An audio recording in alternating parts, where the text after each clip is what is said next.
Je vous invite à rester debout, nous allons prier. Oui, nous venons de chanter, Seigneur, que nous sommes lavés par le sang de l'agneau. Merci pour ton pardon, merci pour ta miséricorde. Merci pour ce cadeau que tu nous as fait de pardonner nos péchés. Merci aussi, Seigneur, pour ce grand cadeau qui est de nous avoir envoyé le Saint-Esprit aussi. Seigneur, est moins évident, moins tangible, moins visible, mais tout aussi réel, tout aussi Dieu. Et nous voulons te prier, notre Père, que tu nous donnes de vraiment saisir ce matin cette opportunité que nous avons pour grandir, pour apprendre, surtout pour mettre en pratique. Alors transforme-nous maintenant par cet acte d'adoration dans l'écoute de ta parole, que nous puissions être des terres fertiles en Jésus ton Fils. Amen. Je vous invite à prendre place.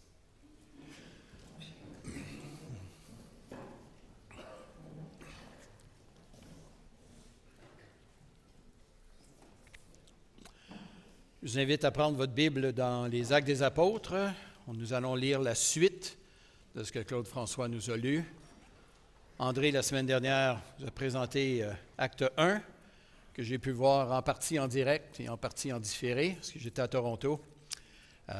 Mais là-bas, la célébration débute à 11h, alors j'ai eu droit au début et ensuite un petit peu plus tard en après-midi.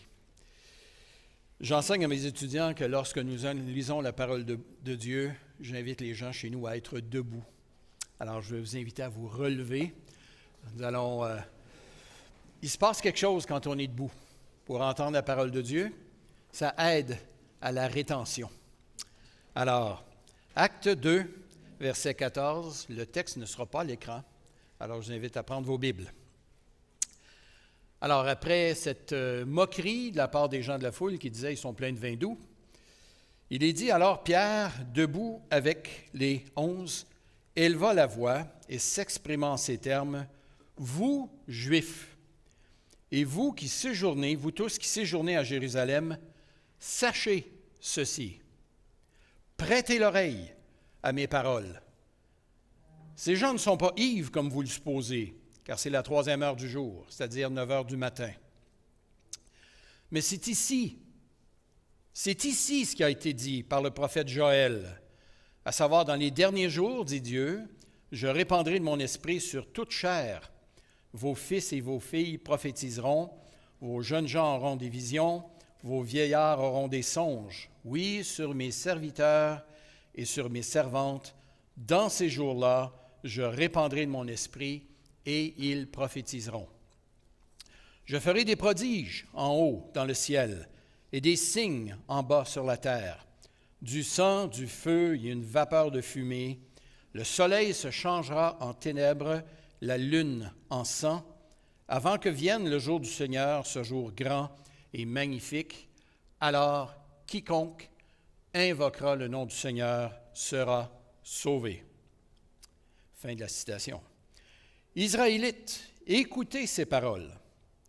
Jésus de Nazareth, cet homme approuvé de Dieu devant vous, par les miracles, les prodiges et les signes, que Dieu a fait par lui au milieu de vous, comme vous le savez, vous-même, cet homme, livré selon le dessein arrêté et selon la prescience de Dieu, vous l'avez fait mourir en le clouant à la croix par la main des impies, c'est-à-dire des païens. Dieu l'a ressuscité en le délivrant des liens de la mort, parce qu'il n'était pas possible qu'il soit retenu par elle. Car David dit de lui, deuxième citation, « Je voyais constamment le Seigneur devant moi, parce qu'il est à ma droite afin que je ne sois pas ébranlé. Voici pourquoi mon cœur se réjouit, ma langue est dans l'allégresse, et même ma chair reposera avec espérance ou en sécurité. Car tu n'abandonneras pas mon âme dans le séjour des morts, tu ne laisseras pas ton sein voir la corruption. Tu m'as fait connaître les chemins de la vie, tu me rempliras de bonheur par ta présence. » Fin de la deuxième citation. Frères, qu'il me soit permis de vous dire franchement, au sujet du patriarche David, qu'il est mort, qu'il a été enseveli et que sa tombe existe encore parmi nous jusqu'à ce jour. Comme il était prophète et qu'il savait que Dieu lui avait juré par serment de faire asseoir un de ses descendants sur son trône, eh bien, il a prévu par ses paroles la résurrection du Christ, qui, en effet, n'a pas été abandonné dans le séjour des morts et dont la chair n'a pas vu la corruption. Ce Jésus, Dieu l'a ressuscité. Nous en sommes tous témoins. Élevé par la droite ou à la droite de Dieu, il a reçu du Père l'Esprit Saint qui avait été promis, et il l'a répandu, comme vous le voyez et l'entendez. Car David n'est pas monté dans les cieux, mais il dit lui-même, troisième citation, « Le Seigneur a dit à mon Seigneur, assieds-toi à ma droite, jusqu'à ce que je fasse de tes ennemis ton marchepied. » Fin de la citation. Que toute la maison d'Israël sache donc avec certitude que Dieu a fait Seigneur et Christ, ou encore ce Messie, ce Jésus que vous avez crucifié. Merci. Vous pouvez vous asseoir. Alors, le texte que nous avons devant nous ce matin est composé à la fois d'une section narrative, versets 1 à 13, section qui rapporte des événements, et d'une section dite discursive, c'est-à-dire un discours, en l'occurrence le discours de Pierre au jour de la Pentecôte. Et les discours, différents discours rapportés dans les Actes des Apôtres, en fait, ils accomplissent plus d'une chose à la fois. Entre autres choses, les discours nous renseignent sur le contenu du message de l'Évangile. Ils résument les éléments clés de l'Évangile. Et ils nous enseignent aussi ce qu'il convient nous-mêmes de mettre de l'avant lorsque nous annonçons l'Évangile. Ils mettent en lumière en quoi consiste l'Évangile, qui, je dois dire, ne se résume pas dans le fait d'avoir de bonnes valeurs, de faire de bonnes actions ou encore d'aimer notre prochain. L'Évangile est beaucoup plus libérateur qu'une simple liste d'attentes ou de bonnes valeurs. Et si certains affirment qu'ils auraient donc aimé être là, lorsque Jésus ressuscité a parlé aux disciples sur le chemin d'Emmaüs, eh bien, plus besoin de chercher plus loin. Les discours des Actes nous présentent en fait le contenu de cet entretien qui est mentionné dans Luc 24.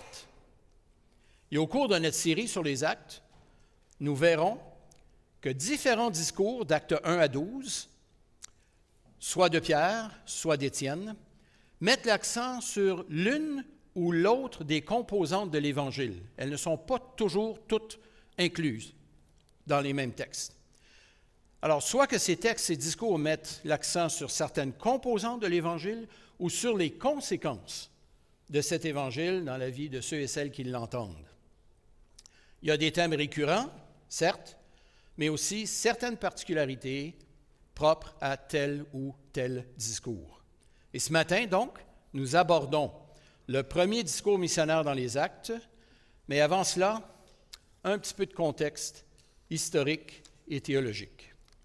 Donc, nous allons regarder ce texte sous 3 orientations. Tout d'abord, la Pentecôte est un point tournant majeur dans l'histoire du salut. Versets 1 à 13, je ne m'y attarderai pas trop, mais dans cette première partie d'Acte 2, on assiste à un événement spécial au jour de la Pentecôte juive qui a suivi la résurrection et l'ascension de Jésus. Les 120 disciples, mentionnés au chapitre précédent, qui sont réunis, incluant les apôtres, on a ça au chapitre 1, verset 15 et chapitre 2, verset 1, eh bien, ils reçoivent ce qu'il convient d'appeler le soi-disant baptême du Saint-Esprit, que Jésus avait annoncé d'ailleurs 10 jours auparavant, au verset 4 et 5 du chapitre 1. Le Saint-Esprit descend sur eux de façon visible, avec des langues de feu, après un événement audible, c'est-à-dire qu'ils avaient entendu un vent. Il n'a pas venté dans la salle où ils étaient, mais ils ont entendu un vent comme celui d'un souffle violent. Nos voisins du Sud et de l'Est ont connu les vents violents de ce temps-là. Maintenant, c'est le bruit d'un vent violent. Il y a un phénomène miraculeux qui s'ensuit, le parler en d'autres langues, des langues intelligibles. Nous y reviendrons dans notre étude d'Acte 10. Je n'ai pas beaucoup de temps ce matin pour traiter la question des langues. Ça revient au chapitre 10. Alors, nous allons y revenir. lors de la visite de l'apôtre Pierre chez le centurion romain Corneille. Ça, c'est l'avantage de ne pas avoir besoin de tout dire dans une seule prédication. Alors, on va y revenir. Il suffit pour l'instant de noter qu'il s'agissait d'un véritable miracle, celui de parler des langues étrangères sans les avoir apprises, et que des gens venus voir ce qui se passait reconnaissaient être leurs différentes langues maternelles. Le miracle n'était pas dans l'écoute, mais dans l'émission, c'est-à-dire dans la parole prononcée par les disciples. Certains croient que le miracle s'est fait dans l'écoute, ce n'est pas le cas. Ils parlaient des langues étrangères et elles ont été reconnues par la douzaine, 16aine de différents groupes mentionnés au début du chapitre. Cet événement, je l'ai mentionné un instant, avait été prédit, annoncé par Jésus avant qu'il ne remonte vers son Père. « Vous, dans peu de jours, vous serez baptisés du Saint-Esprit », avait-il dit au verset 5. Jésus avait annoncé également dans un autre discours, dans l'Évangile selon Jean, au chapitre 14, jusqu'au chapitre 16, mais entre autres au chapitre 14, il leur avait annoncé la venue d'un consolateur qui serait éternellement avec eux. Jean 14, 17. Et l'évangéliste Jean avait noté, en Jean chapitre 7, verset 39, donc on recule encore un peu, que l'Esprit Saint n'avait pas encore été donné aux disciples, aux apôtres, parce que Jésus n'avait pas été, en guillemets, glorifié. C'est-à-dire que Jésus n'était pas mort, ressuscité et remonté vers son Père. Une raison théologique pour laquelle le Saint-Esprit a été donné plus tard aux disciples. Jésus devait accomplir la volonté de son Père. Il fallait, pour encore là prendre son vocabulaire, que son heure soit venue, l'heure de sa mort sacrificielle pour le pardon des péchés. « Je m'en vais », avait-il dit, Jean 8, verset 21. « Je vais vous préparer une place », Jean 14. « Dans peu de jours, vous serez baptisés du Saint-Esprit », Acte 1, 6. Mais voici maintenant, dans Acte 2, le temps de l'accomplissement de cette promesse. En fait, un point tournant dans l'histoire de la révélation. Ce jour correspond, où le miracle qui se produit et le don qui est fait aux apôtres, 120 disciples aussi, eh bien, il correspond à l'un des deux grands cadeaux de la Nouvelle Alliance. Dans l'Ancienne Alliance, les gens n'avaient pas le Saint-Esprit, sauf quelques-uns, et de façon temporaire. Les gens avaient leurs péchés qui étaient couverts, mais pas complètement effacés. Et on lit certaines de ces vérités dans Ézéchiel, dans Jérémie 31, Ézéchiel 36, textes qui sont repris dans Hébreux, chapitre 7 à 10. En fait, je pourrais prêcher toute la Bible là, ce matin. Là. Il y a pas mal de théologie dans ça, mais on va se tenir au temps que nous avons. Les deux grands cadeaux de la Nouvelle Alliance sont ceux-ci. Le pardon des péchés, le pardon total de nos péchés. Christ est mort pour toutes nos offenses. Colossiens 2, 13. Et ensuite, le deuxième cadeau, c'est la venue permanente de l'Esprit de Dieu sur chaque membre de la Nouvelle Alliance. Quel cadeau le Seigneur nous fait. Et le jour de la Pentecôte, c'est l'accomplissement de ce soupir exprimé par Moïse dans Nombre, chapitre 11, quand il dit « Puisse tout le peuple être composé de prophètes. Veuille l'Éternel mettre son esprit sur chacun d'eux. » Un souhait exprimé et qui a pris 1500 ans avant de s'accomplir.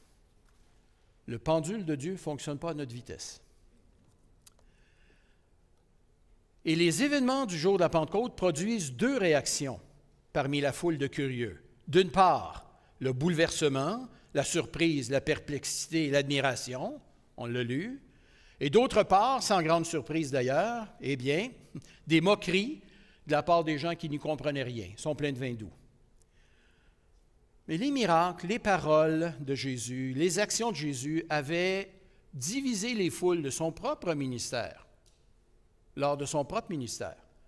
Alors, si c'était vrai pour Jésus, pas étonnant que ça se poursuive, même dans les Actes des Apôtres. après sa résurrection, son ascension. Alors, c'est tout ce que je vais dire sur ce point-là en particulier. Deuxièmement, c'est que la Pentecôte, c'est aussi le jour de l'accomplissement de la promesse divine qui avait été annoncée par Joël.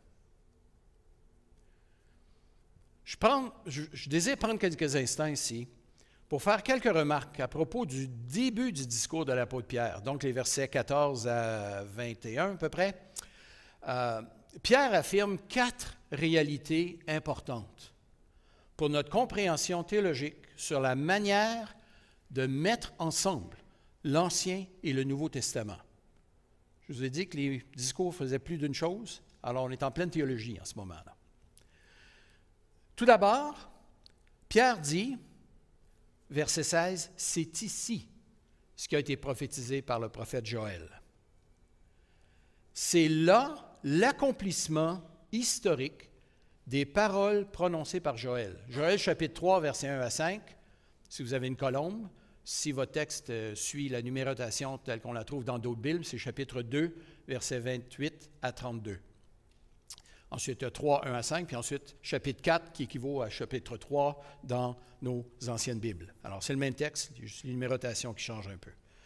Mais selon ce que Pierre affirme, la prophétie de Joël s'accomplit au jour de la Pentecôte. C'est là où elle s'accomplit. Elle n'a pas besoin de s'accomplir pleinement à la fin des temps. En fait, ça va m'amener au deuxième point, c'est que la fin des temps est déjà là. Au jour de la Pentecôte, c'est maintenant l'arrivée des derniers jours. On lit, verset 17, « Dans les derniers jours ». C'est intéressant, Pierre change le texte ici, dans sa citation, parce que Joël dit tout simplement « en ces temps-là ».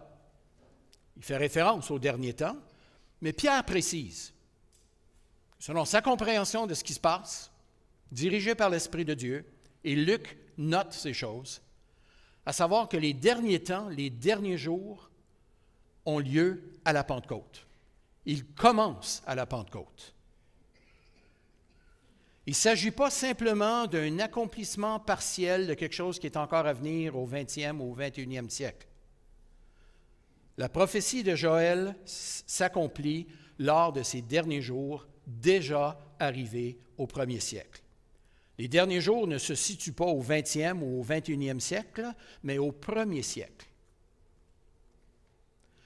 Troisième remarque, c'est que la portée de cet accomplissement de la promesse faite par Joël concerne, ce que Joël dit, toute chair. Et dans le contexte de Joël et dans le contexte des Actes des Apôtres, toute chair ne veut pas dire tous les gens de façon totale sur la terre, mais chacun des membres du peuple de Dieu. Grande différence avec les réalités dans l'Ancien Testament, c'est que chaque membre du peuple de Dieu a le Saint-Esprit. Pour citer un des prophètes, on ne dira plus « connais l'Éternel » parce que tous me connaîtront, dit l'Éternel. On n'interrogera plus notre frère ou l'un ou l'autre pour connaître Dieu. Tous auront cette connaissance intérieure de Dieu venue qui nous vient de par la présence de l'Esprit de Dieu venu habiter dans ses enfants. Quatrième remarque, au sujet de la signification des signes de ces derniers jours. On lit que le soleil va changer en ténèbres, la lune va changer en sang. On a tendance à s'énerver au 20e siècle et au 21e siècle quand on a des éclipses et quand on a des lunes de sang, qu'on appelle, des lunes oranges. En fait, ce sont des phénomènes astronomiques tout à fait compréhensibles. Mais dans la Bible, ces phénomènes ne sont pas à interpréter de manière littérale. Non pas que c'est impossible que ça se produise, mais que le soleil se change en ténèbres ou que la lune se change en sang, c'est une expression que l'on retrouve, vous avez les références là, on n'aura pas le temps de les regarder, mais dans Joël, à 2 reprises, et ensuite, quelquefois chez Ésaïe, chez Ézéchiel, chez Habacuc, et même dans le Nouveau Testament, l'expression traverse. Pour nous parler de quoi? Ce sont des signes de jugement. des signes du jour de l'Éternel, de la venue du jour de l'Éternel, jour grand et redoutable, un jour de jugement dans le livre de Joël. Étonnamment, ce jugement ne nous tombe pas dessus. Il est tombé ailleurs. Jésus, sur la croix, sert de paratonnerre à la foudre de Dieu, Dieu qui est en colère contre le péché. S'il y avait eu moyen de régler le péché d'une autre façon, le Fils ne serait pas mort. Alors Dieu a envoyé son Fils justement pour enlever nos péchés de sur nous, mais la colère de Dieu aussi de sur nous. En ce sens-là, la mort de Jésus n'est pas seulement expiatoire, mais propitiatoire, c'est-à-dire qu'elle nous rend Dieu propice. Mais les signes qui sont mentionnés avec le soleil qui change en ténèbres puis la lune en sang, ce sont des expressions symboliques du jugement de Dieu. La COVID nous a amené son lot de peur. J'aimerais nous encourager à arrêter de nous laisser ébranler dans notre bon sens et de craindre les vaccins, la 5G, le code barre comme étant des signes des derniers temps. Je vous rappelle, les derniers temps ont commencé au 1er siècle. Les derniers temps, les derniers jours, ce sont des jours où il y a plusieurs antichrists. Et l'apôtre Jean nous dit, il y a déjà plusieurs antichrists au 1er siècle. Et par là, nous savons que ce sont les derniers jours. Alors, si votre décompte des derniers jours commence en 1945, 48, 73, 88, ou peu importe, vous êtes en retard. Les derniers jours ont déjà commencé au 1er siècle. Ça fait 2000 ans que nous sommes dans les derniers temps et les derniers jours. Notre responsabilité n'est pas de deviner, mais de veiller.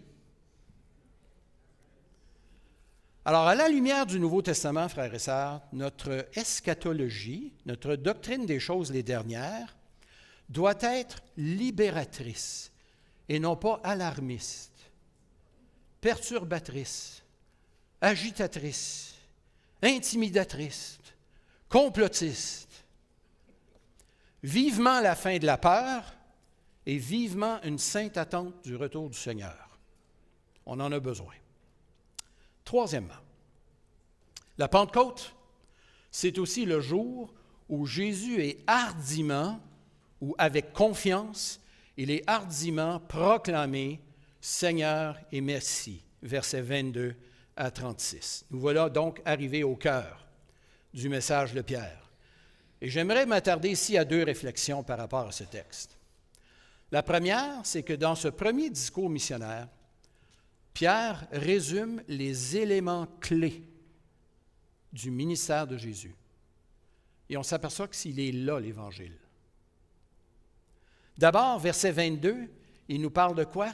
Il nous parle de ses miracles. Cet homme approuvé de Dieu par les signes, les prodiges, les miracles. Autre élément important de la vie de Jésus, c'est sa mort. Verset 23. Sa résurrection, verset 24. Et son ascension à la droite de Dieu, suivi de la venue du Saint-Esprit, verset 33. Donc on a ses miracles, sa mort, sa résurrection et son ascension. 3 de ces 4 éléments vont revenir régulièrement dans les discours des actes. Ce sont là les éléments fondamentaux du message de l'Évangile. Et ils seront repris dans d'autres discours par la suite, et les court-circuités dans notre annonce de l'Évangile, c'est s'exposer à produire de fausses conversions, à conduire, pour citer l'apôtre Paul, les gens à croire en vain. On retrouve les mêmes éléments, sauf l'ascension, dans la définition que Paul donne de l'Évangile dans 1 Corinthiens 15. Je vous rappelle, frères, l'Évangile que je vous ai annoncé, dans lequel vous avez cru, dans lequel vous avez persévéré, et par lequel vous êtes sauvés, si vous le retenez dans les termes où je vous l'ai annoncé, à savoir que Christ est mort qu'il a été enseveli, qu'il est ressuscité. Non, j'ai sauté 2 éléments extrêmement importants. Il est mort pour nos péchés, et ce, selon les Écritures. J'y reviendrai dans Acte 10. D'accord? Mais ce sont des éléments essentiels. Et verset 11 du chapitre 15 d'un Corinthien, Paul dit que ce soit eux, les 120 ou les 500 frères à la fois, ou les apôtres, que ce soit moi, voilà ce que nous annonçons. Il est là le message de l'Évangile. Lorsque nous disons annoncer l'Évangile, prenons bien soin, et j'ai été coupable de ça souvent, prenons bien soin de distinguer le message de l'Évangile des conséquences de l'Évangile. Il y a l'Évangile et le résultat de l'Évangile. Je vais probablement écrire là-dessus un jour. Mais prenons soin de distinguer l'Évangile de notre appel à répondre à l'Évangile, de notre appel à croire à l'Évangile. Lorsque nous invitons les gens à placer leur confiance en Jésus-Christ, en sa mort pour leurs péchés, prenons soin de ne pas les inviter à croire avant de leur expliquer en qui, en quoi et pourquoi ils sont appelés à croire. On a besoin de revenir à ces éléments essentiels. Il y a une inculture biblique, religieuse dans notre société qui fait en sorte qu'on peut mentionner Jésus, la croix, puis le pardon des péchés et penser que les gens nous comprennent, alors que ce n'est pas le cas. Pourquoi croire en Jésus plutôt que de croire en Maharishi Mahesh Yogi? Ou pourquoi est-il mort sur la croix? Accident de parcours. Alors, on doit distinguer les éléments fondamentaux de l'Évangile que nous devons reprendre et expliquer, prendre le temps de les expliquer, d'une part, et ensuite appeler les gens à répondre à cet Évangile. Et ça, ce n'est pas dans notre texte, mais c'est dans les versets qui suivent. Quelques précisions encore ici à faire. Lorsque nous annonçons l'Évangile, nous n'invitons pas les gens à accepter Jésus dans leur cœur. C'est une expression que j'entends encore et encore et encore. Et je tente de la déraciner depuis des années. Elle a la vie dure, comme du pissenlit, elle repousse dans nos expressions de conversion. Accepter Jésus dans notre cœur, c'est se mettre pas mal au centre de la décision. En fait, ce n'est pas nous qui acceptons Dieu, c'est lui qui nous accepte. Ce n'est pas nous qui nous réconcilions avec Dieu, c'est Dieu qui nous réconcilie avec lui. C'est lui qui prend l'initiative, c'est lui l'offensé, c'est lui qui fait le travail.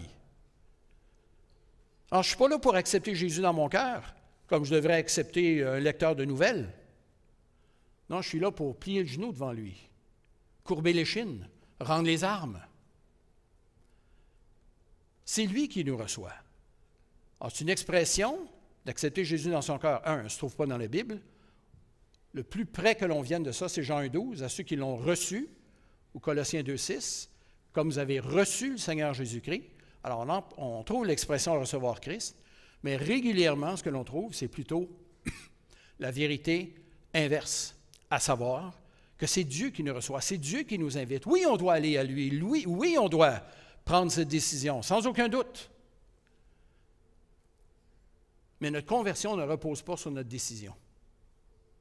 Notre décision en fait partie. Mais notre conversion s'inscrit dans l'appel de Dieu envers nous, préparé de toute éternité, et qui va se poursuivre de toute éternité. Je vous invite donc à employer un nouveau vocabulaire, à être réconcilié avec Dieu, ça fait 10 ans qu'on en parle, ou encore à confesser Jésus comme Seigneur. Romains 10, versets 9 et 10.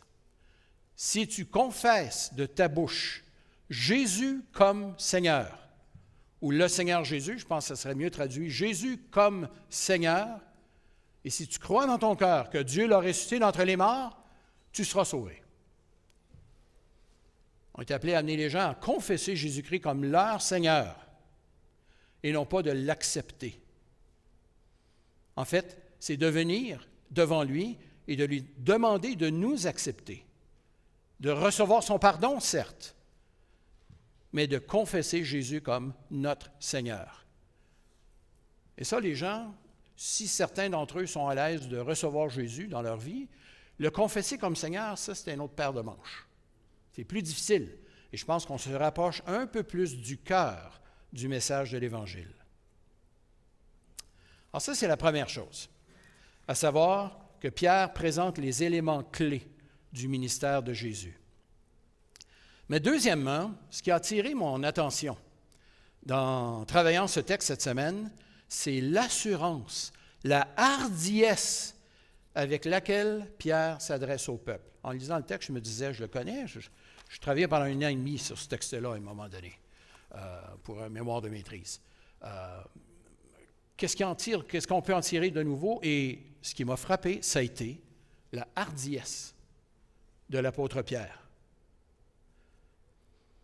L'assurance qu'il a en annonçant ces choses. Et il ne s'adresse pas à une foule amicale, là. Il s'adresse à des gens qui font partie d'un peuple qui a mis à mort le Messie. Sans que ce soit les mêmes gens, on s'entend. Ils font partie de ce peuple-là.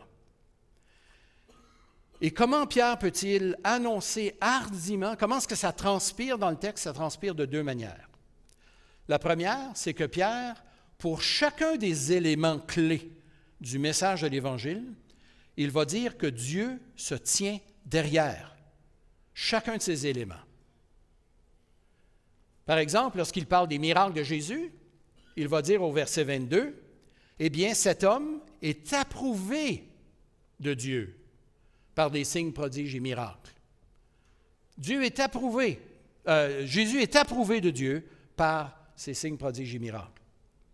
Ou encore, verset 23, « Sa mort sur la croix, eh bien, ça se fait selon le dessein arrêté et la prescience de Dieu. » La prescience de Dieu, ce n'est pas le fait que Dieu connaisse d'avance. Le mot est employé 2 fois dans le Nouveau Testament, mais lorsque le verbe est employé, il est traduit dans nos Bibles, à juste titre, déterminé d'avance, et non pas simplement connaître d'avance. Dieu a déterminé de toute éternité la mort de Christ. Ensuite, non seulement les miracles, la mort, mais la résurrection de Jésus, elle est également appuyée par le Père.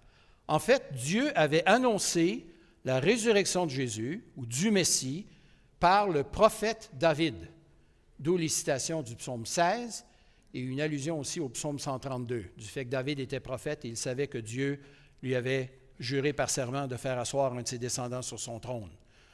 Promesse qui recule jusque dans 2 Samuel chapitre 7, mais ici Pierre fait allusion beaucoup plus précisément au psaume 132, verset 11.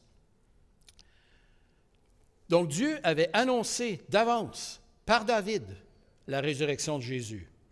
Et ensuite, eh bien, Dieu a donné à Jésus l'Esprit Saint à répandre sur ses disciples, chapitre 2, verset 33.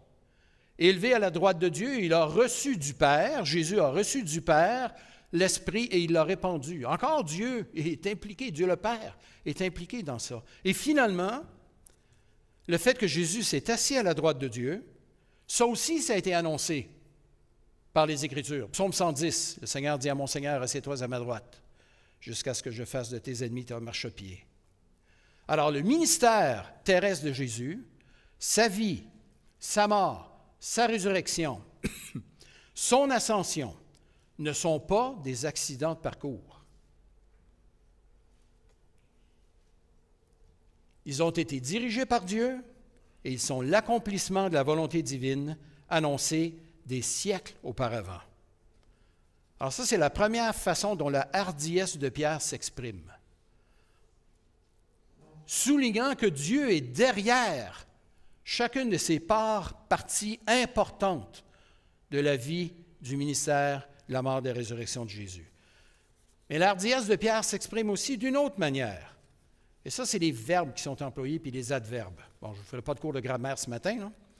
Mais Pierre commence son discours en disant, verset 14, « Vous, Juifs, et vous qui séjournez à Jérusalem, sachez ceci, prêtez l'oreille, Il me semble que quand quelqu'un me dit ça, habituellement, je lève la tête. Ou encore, verset 22, « Écoutez ces paroles. » Alors, c'est assez clair. Alors, il y a des appels à écouter.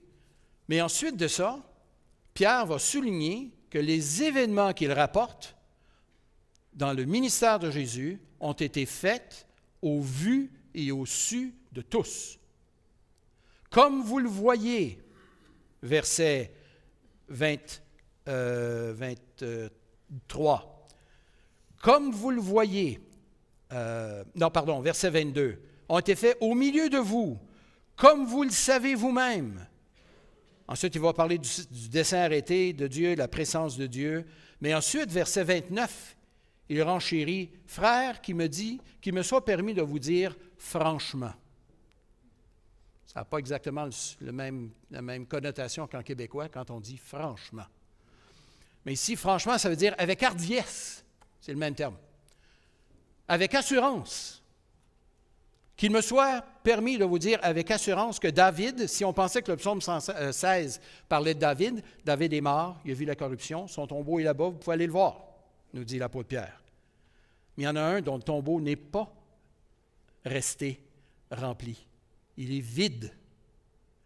Et c'est donc dans l'expression qui est employée par David au psaume 16, « Tu ne permettras pas que ton saint ou ton bien-aimé voit la corruption », David élargit le sens de son texte, de sorte qu'il est possible, en fait probable, qu'il s'applique à quelqu'un d'autre que lui.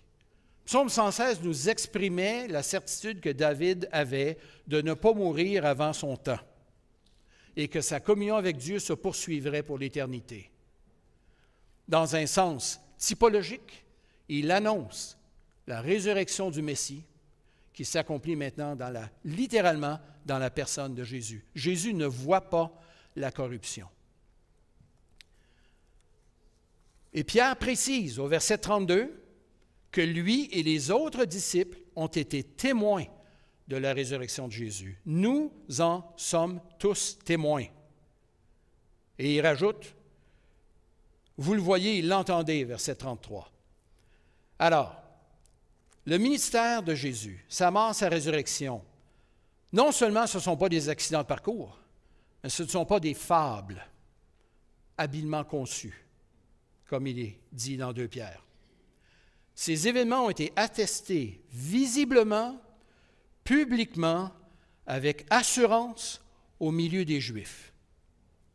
Pourquoi les Juifs n'y ont-ils pas cru? Bien, le Nouveau Testament nous donne une réponse évidente à ça.